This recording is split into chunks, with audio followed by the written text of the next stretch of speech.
Airstrikes have happened in Tehran and oil rigs, and black smoke has choking the sky the whole day because of the no smoke that erupted.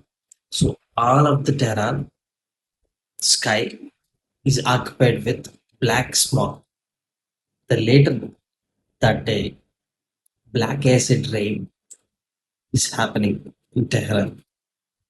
People are advised to go out with mask and wash their body quite often because it could cause them irritation, probably cancer in the future.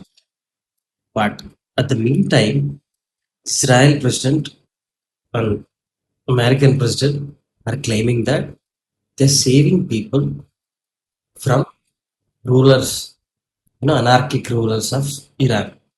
Same time, Israel has bombed oil rigs of Iran in Tehran. What do you think about this war? Does this war make sense to you people? Comment your opinion.